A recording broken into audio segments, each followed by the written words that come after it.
নারায়ণগঞ্জ ক্লাবের নির্বাচন ২০ ডিসেম্বর ২০২৬ এক বছরের জন্য একটি কার্যকর কমিটি নির্বাচিত করবেন ভোটার সদস্যরা। প্রায় ২৫০০ ভোটার রয়েছে এই ক্লাবে। এই প্রথম আমি নির্বাচনে আসছি। আমার এগেনস্ট পার্টি সুলমান ভাই, উনি এর আগেও 5 বার প্রেসিডেন্ট হয়েছে।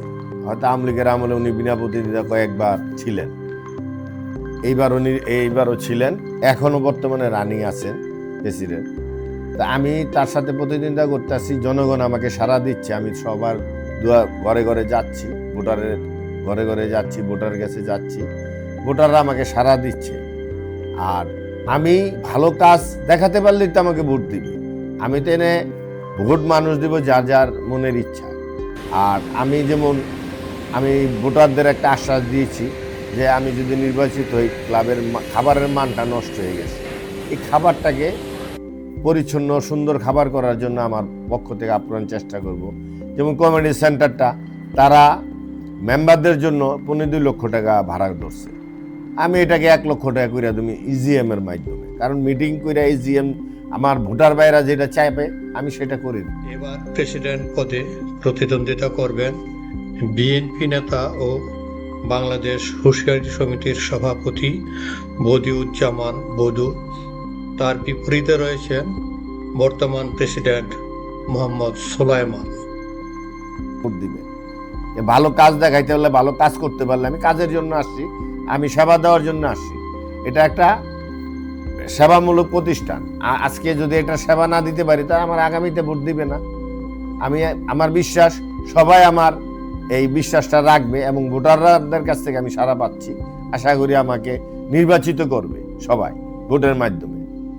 বধূ মনে করেন ৫ আগস্টের পর নারায়ণগঞ্জ ক্লাবে যে হামলা চালিয়েছিল সেটি ছিল ওসমান পরিবারের উপর ক্ষোভ। কারণ তারা তো পলাই গেছে, ওসমান পরিবার তো এখন নাই, তাদের প্রভাব তো এখানে থাকার কথা না। আর এবার নির্বাচন হচ্ছে, আগে তো নির্বাচন হতো না, 15 বছর নির্বাচন হয়ই নাই ক্লাবে, বিনা প্রতিদ্বন্দ্বিতায় হয়ে গেছে প্রেসিডেন্ট যারাই হয়েছে প্রত্যেকেই। সুলমান সাহেব একবার বিনা প্রতিদ্বন্দ্বিতায় নির্বাচিত হয়েছে।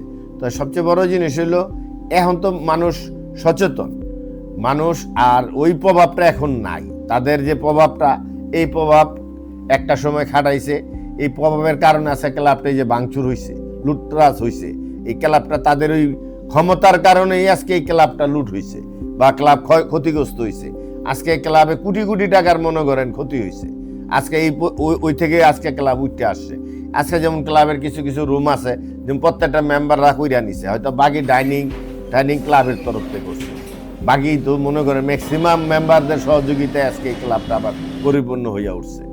আজকে তো এইটা তো মানুষের পাবলিকের ক্ষোভ হইলো, এই ক্লাব থেকে গিয়া তারা গুলি করছে, হামলা দিছে, এই কারণে মানুষের ক্ষোভটা এই ক্লাবের উপর দা মিটাইছে। তো এখন তো আর তাদের এই অবস্থানটা নাই। তা মানুষ সচেতন, মানুষ বুঝে যে আসলে কাকে ভোট দিলে কি হবে, আমি কতটুকু কাজ করতে পারবো মানুষ জানে আমাকে। আমার এই হুঁশিয়ারি সমিতিতে আমি অনেক নজির আছে, অনেক ঘটনা আছে যেটা অনেকেই জানে না। কথাটা বুঝছেন? আজকে হুঁশিয়ারির আমার একটা কাজ, যেমন দলিল পায় না, হারাই গেছে এটা না থাকাতে দলিল করতে হইতো, রেজিস্ট্রি করতে লাগতো 70 লাখ টাকা, 5 কাঠা এই 11% জায়গা। সেটা আমি ডিস্ট্রিক্ট চেয়ারম্যানের রিকোয়েস্ট করিয়া তার মাধ্যমে আমি এই দলিলটা উদ্ধার করতে পারছি। তা আমার 70 লাখ টাকা আমি সমিতিরে বাঁচাই দিছি। তা আমি চেষ্টা করি সব জায়গায় আমি এরকম ভালো কাজ করার জন্য। ক্লাবকে আমি আজকে ক্লাবের এই যারা মেম্বার, এরা কেন 1,75,000 1.5 লক্ষ টাকা ক্লাব ভাড়া দিবে? তারা তো ফ্যামিলির জন্য অনুষ্ঠান করবে, তারা 1 লক্ষ টাকার মধ্যে আমি কইরা দিব। কিন্তু আমি মুগ্ধা করলে তো হইব না, এটা আমরা ইজিএম ডাকতে হবে, ইজিএম এ পাস কইরা এরপরে মান্থলি মিটিংয়ে গিয়ে এটা পাস করাতে হবে। আমি ওইভাবে আমি তাদের করে দিব।